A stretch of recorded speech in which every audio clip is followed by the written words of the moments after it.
Karibu Brighter Mango. Leo tunazungumzia kuhusiana na nyota, na wengi msipeleke kwenye mambo ya unajimu. Leo tunataka tuangalie ukweli ambao wengi hatuujui, na ukweli huo ukiujua leo utashangaa sana. Ngoja niende moja kwa moja ni kwamba nyota unazoziona leo, hivyo unavyoziona, kama utabahatika kuziona, ni kwamba zinaonekana hivyo kwa idadi kwa muonekano wa zamani. Yaani kiasi fulani hatuwezi kuziona nyota kwa uhalisi kwa wakati wa sasa. Tutaziona nyota kwa uhalisi kwa wakati uliopita. Ili ni ukueleweshe hilo, lazima tujifunze kitu kinaitwa light year. Light year hichi ni kipimo cha umbali, japo kina sound kama kipimo cha muda, lakini ni kipimo cha umbali.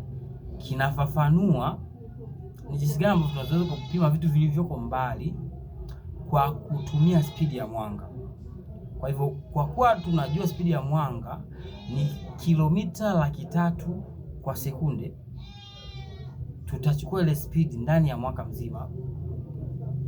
Tutachukua ile spidi ndani ya mwaka mzima. Kwa picha halisi kwamba ukisema kilomita 300,000 kwa sekunde, spidi ya kilomita 300,000 kwa sekunde, na sasa na uizunguke dunia yetu hii mara 7 kwa sekunde, hii ndiyo unafikisha kiwango cha kilomita 300,000 kwa sekunde.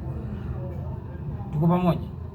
Yaani kwa picha halisi, wale wanasayansi waliosafiri kutoka NASA kwenye base kule kwenda angani kufanya moon flyby, wangetumia spidi hii tunayozungumzia kwenye light year, wasingetumia muda mrefu, wala wasingezidi siku wala masaa kadhaa. Ingekuwa ni muda mfupi zaidi kwa picha halisi. Kwa hivyo turudi kwenye mada yetu. Kipimo cha light year kinamaanisha, ikiwa kama watakwambia wanasayansi au wanaanga kwamba ili uione nyota ile ni mwanga wake umesafiri kule mpaka kufikia wewe kwa light year 10, ina maana kwamba mwanga ulianza kusafiri kutoka kule mpaka kwenye macho yako ndani ya miaka 10 iliyopita. Kwa vile itakuwa ngumu kuelewa, ngoja nikupe mfano mwingine. Wakikwambia huu mwanga unaoona uko light year 1, ni kwamba mwanga umesafiri kutoka kwenye chanzo, kama ni nyota au ni kitu kingine chochote, ndani ya mwaka mmoja hadi kukufikia wewe. Kwa hivyo pale unapoona ni unaona kitu kilichokuwa kinatokea au kilichoonekana mwaka mmoja uliopita. Kwa hiyo kwa wakati huo huo, kitu kinachoendelea kwa wakati huo huo haukijui. Sisi tumeelewana hapo? Kwa nakuja, mara nyingi nyota tunazoziona wakati wa usiku ni nyota ambazo ziko mbali sana. Yaani tukiziweka kwenye uhalisia ni kwamba ziko light years, maelfu kwa maelfu, mamia ya maelfu kwa maelfu, mamilioni ya light years.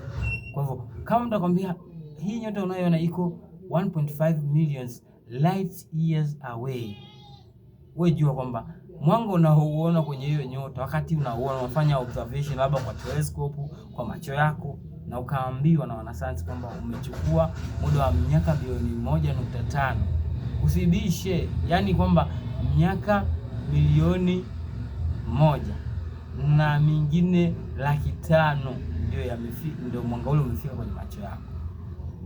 Kwa hivyo namaanisha kuna uwezekano kabisa nyota hizo zikawa zilikufa kwa wakati unaziangalia, labda nyota hizo bado zipo, lakini zimesha tunajua kwamba mwanga wa nyota ni fission, elements zinavunjika, zinazalisha hiyo energy. Tukiangalia upande wa jua ni kwamba jua ina hydrogen yake inavunjika, tengenezwa helium, hivyo chain reaction ina continue, inaendelea. So tukirudi na kwenye upande wa nyota zingine, ndicho hicho kinachotake place. Kwa kuna muda nyota inakufa, na nyota ikiva zote inakufa, kuna kitu kingine kinatengenezwa kinaitwa black hole. Hiyo ni mada ya siku nyingine. tusizungumzie sana black hole. Let's get back to what ambacho tunakizungumzia.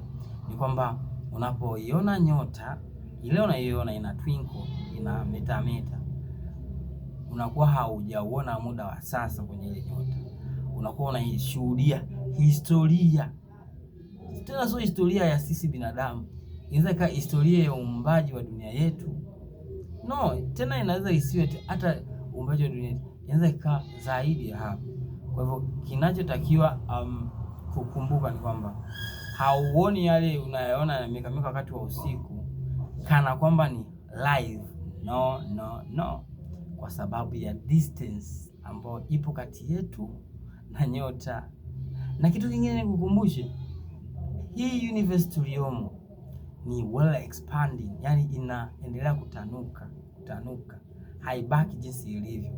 Kwa hivyo kadri siku na masaa zinavyosogea ndivyo tunavyozidi kuwa farther away from each other. Kwenye system yetu ya jua ya solar system tuko sayari 8 kwa sasa, lakini kuna systems ambazo zinafanana hivi ambazo ziko nearby, zingine ziko very far. Asante kwa kuangalia. Mimi ni Gwemela kama Michael. Nitafurahi sana kama utashirikisha wenzako hichi wakajifunza, wakajua baadhi ya vitu ambavyo mwanzo walizana wanajua, kumbe walikuwa hawajui. It's your boy Michael Gwemela. Ciao.